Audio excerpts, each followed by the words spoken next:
السلام علیکم ورحمۃ اللہ وبرکاتہ۔ محترم ناظرین و سامعین، بھائیوں بہنوں، دوستوں، بزرگوں، عزیزوں، اس وقت یہ عاجز اور ہمارے عزیز رفیق امیر معاویہ قاسمی صاحب، مفتی صاحب، ہم دونوں ترکی زیارت کی غرض سے یہاں حاضر ہوئے تھے۔ آج آپ یقین جانیے سامعین کہ ہمارے لیے بہت ہی زیادہ سعادت مندی کی بات ہے کہ حضرت اقدس متکلم اسلام سفیر احناف حضرت مولانا الیاس گمن صاحب زید مجدہ حفظہ اللہ علینا، حضرت کے دولت کدے پر ہمیں حاضری کا شرف ملا ہے۔ برسوں سے حضرت سے ہم مستفید ہوتے تھے، یعنی یوں کہا جائے کہ ہم نے حضرت سے ہمارے بہت سارے اساتذہ کرام کے مقابلے میں حضرت سے زیادہ استفادہ کیا ہے۔ حضرت ایک درجے میں ہمارے استاد ہیں۔ تو الحمدللہ جب ہماری حاضری ہوئی، حاضری ہو کر ایک ہی دن ہوا ہے، ہمارے کرم فرما مفتی نعمان صاحب، شیخ نعمان صاحب مکی کے توسط سے حضرت کا ترکی کا نمبر موصول ہوا۔ اس عاجز نے حضرت کو میسیج کیا کہ حضرت آپ کی ملاقات ہو سکتی ہے۔ مفتی نعمان صاحب نے ہمیں یہ بتایا تھا کہ حضرت بہت سادگی والے ہیں اور وہ نزاکتیں جو بہت سارے جگہوں پر ہمیں نظر آتی ہے، اللہ معاف کرے ہمارے علماء میں، وہ یہاں نہیں ہیں۔ تو جیسا نعمان صاحب نے کہا ویسا ہی حضرت کو ہم نے پایا، میسیج کیا اور فوراً چند منٹوں میں حضرت کی طرف سے جواب موصول ہوا۔ یعنی دو عجیب سی چیزیں دیکھی، ایک تو اصول پسندی بھی ہے اور طبیعت میں سادگی بھی ہے۔ یہ دو ایسی الگ الگ چیزیں ہوتی ہیں کہ بعض جگہ پر اصول پسندی ہوتی ہے تو طبیعت میں بڑا تشدد اور سختی ہو جاتی ہے۔ حضرت کی تو بہت سارے کمالات ہیں، سامنے بیٹھ کر وہ سب بتانا مناسب نہیں ہے۔ آج کی جو باتیں میں عرض کروں گا چونکہ اس میں سیکھنے کا پوائنٹ ہے، اس لیے ہم عرض کرنا چاہتے ہیں کہ ایک طرف اصول پسندی ہے تو دوسری طرف طبیعت میں بڑی سادگی اور بڑی نرمی ہے۔ خیر بہرحال بڑوں کے سامنے زیادہ لب کشائی اور زبان درازی مناسب نہیں ہے۔ اللہ تعالی حضرت کی عمر میں خوب برکت نصیب فرمائے۔ تو ہمیں یہ شرف اور اعزاز ملا کہ ہم حضرت کے دولت کدے پر حاضر ہوئے۔ حضرت نے ہمیں عشائیہ سے محظوظ فرمایا اور شام کی رات کے کھانے کی دعوت بھی حضرت نے عنایت فرمائی۔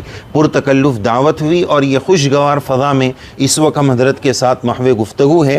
تو ہم نے سوچا کہ حضرت کے علوم و فیوض سے ہم کیوں نہ فائدہ اٹھائیں، اس لیے کہ حضرت سوشل میڈیا کے بہت بڑے شہ سوار ہیں۔ خاص طور پر علماء دیوبند میں حضرت نے ابھی ہمیں بتایا کہ سب سے پہلے جب تک عدم جواز کا فتویٰ ایک عام تھا ویڈیو کا، حضرت اس وقت سے سوشل میڈیا پر اپنی خدمات سر انجام دے رہے ہیں اور آج لاکھوں نہیں کروڑوں اور ان گنت تعداد میں لوگ حضرت سے مستفید ہو رہے ہیں۔ تو ہم نے سوچا کہ ہم بھی حضرت سے استفادہ کریں اور ہمارے لیے بڑی سعادت کی بات ہو گئی کہ حضرت نے ہمیں وقت عنایت فرمایا اور یہ بات ریکارڈ کرنے کی بھی اجازت مرحمت فرمائی۔ حضرت جی سب سے پہلے ہم آپ کے بہت زیادہ شکر گزار ہیں، دل کی عطا گہرائیوں سے حقیقتاً ہمارے پاس شکر گزاری کے حضرت الفاظ نہیں ہیں۔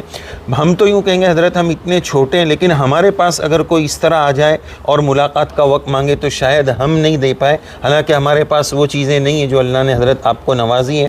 ہم تو یہی دعا کریں گے کہ آپ کا سایہ امت پر تادیر قائم رہے اور آپ کے علوم و فیوض سے حضرت امت دیر تک مستفید ہوتے رہیں۔ آپ اس وقت ایک روشن چراغ ہیں، آپ سے امت مستنیر ہو رہی ہے اور یہ چراغ جلتا ہی رہے اور امت مستنیر ہوتی رہے، ایسی ہماری دلی دعا ہے۔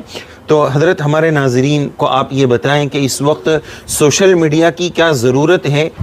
نحمدہ ونصلی ونسلم علی رسولہ الکریم۔ علماء انبیاء علیہ السلام کے ورثاء ہیں اور علماء کرام کو اخلاص، اعتدال اور دلائل کے ساتھ اپنی گفتگو کو جاری رکھنا چاہیے۔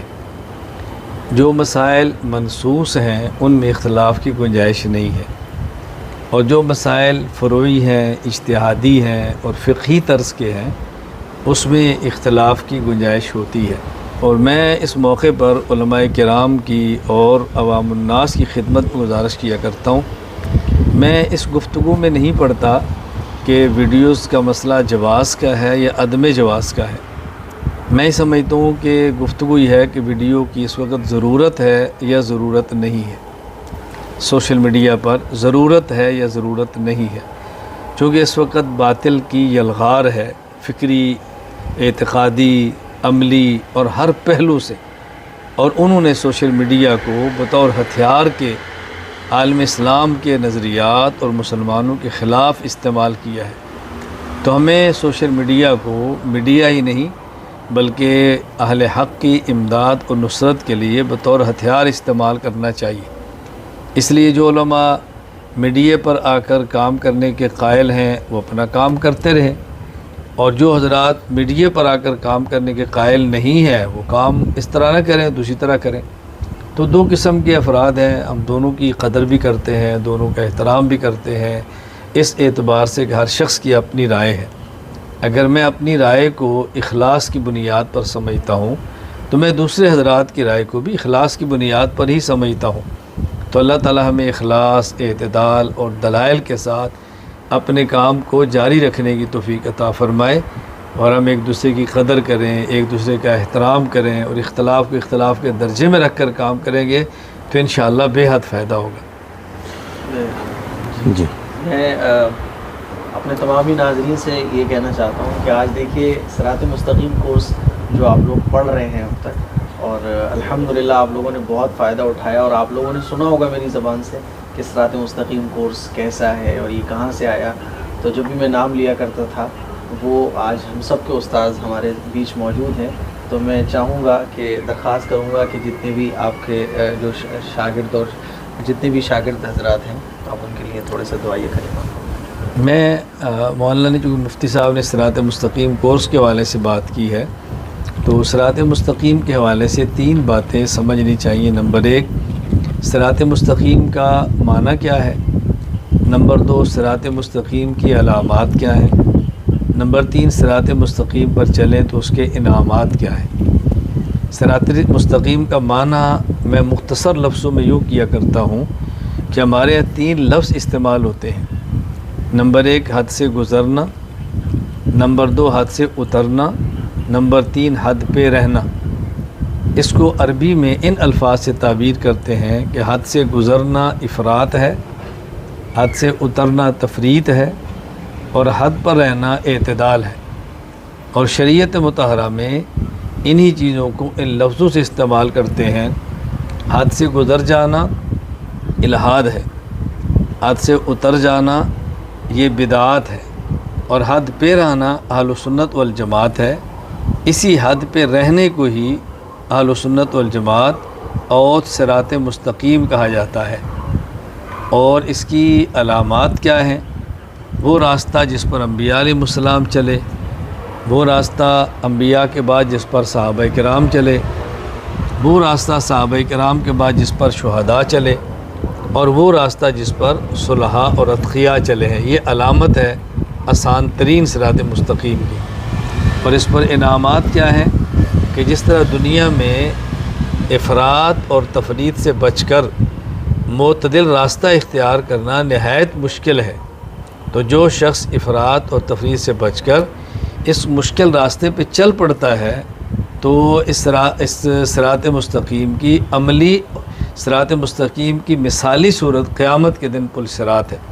اللہ تعالیٰ اس کو اس کی برکت سے پل صراط سے گزار دیں گے، نہ وہ دائیں گرے گا نہ وہ بائیں گرے گا۔ اللہ تعالیٰ ہم سب کو صراط مستقیم پڑھنے کی، سمجھنے کی، اپنانے کی توفیق عطا فرمائے۔ حضرت میرا یہ سوال ہے کہ امت میں دینی بیداری مزید پیدا ہو۔ آج عوام میں جو انحطاط دینی اعتبار سے تنزلی آ رہی ہے، تو اس کی دور کرنے کی علماء کو کیا کیا کوشش کرنی چاہیے، کس کس لائن سے کوشش کرنی چاہیے؟ میں سمجھتا ہوں کہ عوام میں دینی بیداری پیدا کرنے کے لیے خود علماء کا دین پر عمل کرنا بہت ضروری ہے۔ صرف مسائل کو سیکھ لینا اور مسائل کو بیان کر دینا کافی نہیں ہے۔ عالم کی زندگی بہت مضبوط ہونی چاہیے۔ عالم کی خلوت، عالم کی جلوت، عالم کی تنہائی شریعت کے مطابق ہو۔ جب بات دل سے نکلتی ہے تو اس کا اثر انسان کے دل پر پڑتا ہے۔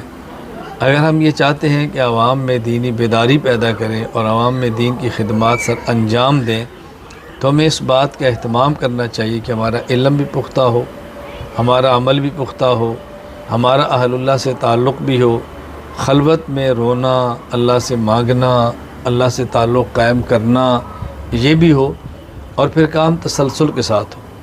جس کام میں 3 چیزیں پائی جائیں، اس کا نتیجہ اللہ تعالیٰ دنیا میں ضرور عطا فرماتے ہیں۔ نمبر 1 کام ٹھیک ہو، نمبر 2 اللہ کے لیے ہو، اور نمبر 3 مسلسل ہو۔ کبھی کام ٹھیک نہیں ہوتا، جب کام غلط ہے تو اللہ کی مدد کہاں سے آئے گی؟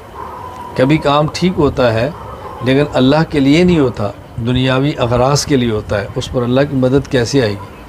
کبھی کام ٹھیک بھی ہوتا ہے، اللہ کے لیے بھی ہوتا ہے، لیکن مسلسل نہیں ہوتا، اس پر بھی اللہ کی مدد نہیں آتی۔ تو کام ٹھیک ہو، اللہ کے لیے ہو اور مسلسل ہو تو اللہ تعالیٰ مدد فرماتے ہیں۔ 2 چیزوں کا خیال کرنا ضروری ہے، یا تو مسائل بتانے والا خود ثقہ عالم ہو اور اس کا مطالعہ اچھا ہو، علماء کا اس کے اوپر اعتماد ہو، صرف اس کا اپنا مطالعہ کافی نہیں ہے، اس وقت کے علماء اس پر اعتماد کرتے ہوں۔ ایک صورت تو یہ ہے۔ دوسری صورت یہ ہے کہ آدمی کا اپنا مطالعہ کمزور ہو، اپنا علم پختہ ہو، لیکن وہ کسی پختہ صاحب علم سے رابطے میں ہو، اس کے ساتھ ان کا تعلق ہو، اور وہ اپنی بات نقل کرنے کی بجائے کسی پختہ اور جید عالم کی بات کو نقل کرے۔ 2 چیزیں ہوں تو پھر تو بہت اچھا ہے، اور اگر آدمی کا اپنا علم پختہ بھی نہ ہو اور کسی پختہ کی رائے نقل بھی نہ کرے تو میں سمجھتا ہوں کہ اس میں پھر فائدہ نہیں ہوتا۔ بہت شکریہ۔ اچھا حضرت، ہمارا جو جمعہ میں علماء وعظ فرماتے ہیں تو عالم کا وعظ کیسا ہونا چاہیے؟ بعض مرتبہ سیاسی گفتگو ہوتی ہے تو اس کو بے دینی سمجھا جاتا ہے، اور بعض مرتبہ یہ کہ مطالعہ نہیں ہوتا ہے تو کبھی ادھر چلے گئے کبھی ادھر چلے گئے۔ میں اس تعلق سے جمعہ عالم کو جمعہ میں اس بات کا خیال کرنا چاہیے کہ عوام کی ضرورت کیا ہے، جو موقع کی ضرورت ہے اس کے مناسب گفتگو کرنی چاہیے۔ یہ عالم کا حق، عالم کی ذمہ داری ہے۔ ظاہر ہے سیاست شریعت کے مطابق ہو تو وہ بھی دین ہے، دین کا حصہ ہے، کوئی دین سے الگ نہیں ہے، بس ہونی شریعت کے اصولوں کے مطابق چاہیے۔ میں نے خود اس کے لیے اہتمام کیا ہے کہ ہماری ایک کتاب ہے واعظ و نصیحت، ابھی الحمدللہ اس کی 6 جلدیں چھپ گئی ہیں، وہ ہر ہفتے کا واعظ ہے، اس میں میرے سامنے عوام بھی ہیں اور علماء بھی ہیں۔ اگر کوئی عالم اس واعظ و نصیحت کو اپنے پاس رکھ لیتا ہے تو سال بھر میں اس کو مدلل جمعے مل سکتے ہیں کہ ہر جمعے کو نیا گفتگو، نئے عنوان پر گفتگو کرے تو دلائل کے ساتھ کر سکتے ہیں۔ ہم نے اس ضرورت کو بھی پورا کرنے کی اپنے حد تک کوشش کی ہے۔ بہت شکریہ حضرت، بڑی اچھی بات آپ نے یہ عنایت فرمائی، بلکہ ہم درخواست کریں گے ناظرین کے سامنے کہ حضرت وہ مواد ہمیں بھی مل جائے۔ یہ اس عاجز نے جو جمعہ کے تعلق سے بات کی اور حضرت نے اس پر جو ہمیں جواب عنایت فرمایا، یہ اسی بات کی طرف توجہ دلانے کے لیے کہ حضرت کی سوشل میڈیا پر اور واٹس ایپ پر بطور خاص حضرت کی یوٹیوب سے بھی زیادہ خدمات ہیں، ہزاروں اور لاکھوں کی تعداد میں لوگ مستفید ہو رہے ہیں، تو ہم نے بھی الحمدللہ کافی استفادہ کیا۔ موقع بہ موقع حضرت کے مکتوبات اور تحریریں آتی ہے، موقع کی مناسبت سے انتہائی نفیس ترین، جیسے ابھی ہم محظوظ ہو رہے تھے نمبر وار 3 باتیں۔ ہمیں تو حضرت کوئی 3 بات بولنی ہو تو بہت ڈر لگتا ہے کہ نمبر 1 کے بعد 2 بھول گئے تو کیا ہوگا، تو 3 بولنا ہوتا ہے، ہم کبھی نمبر نہیں بولتے ہیں۔ ہم نے آج سے 15 سال پہلے سے شاید حضرت کے واعظ یا اس سے پہلے سے سن رہے ہوں گے، یہ بات بھی بڑی عجیب لگی کہ ہر بات کا اجمالی نمبر پھر تفصیلی اس کو شمار کرانا۔ ہمیں جب بولنا ہوتا ہے تو کبھی بھی نمبر نہیں بولتے ہیں، 3 چیزیں گنا دیں گے لیکن نمبر بولنے میں بڑا ڈر لگتا ہے۔ تو بہرحال انتہائی نفیس ترین مدلل مختصر گفتگو حضرت کی جمعہ کے پہلے ہر ہفتے آ جاتی ہے۔ ہم جو جمعہ میں امت کی رہبری کی کوشش کرتے ہیں، ہمیں چاہیے کہ ہم ایسے اکابر سے وقتاً فوقتاً مستفید ہوتے رہیں۔ اللہ تعالی حضرت کے سایہ عاطفت اور ذل عاطفت کو ہم چھوٹوں پر، ہم خردوں پر تادیر دراز فرمائے۔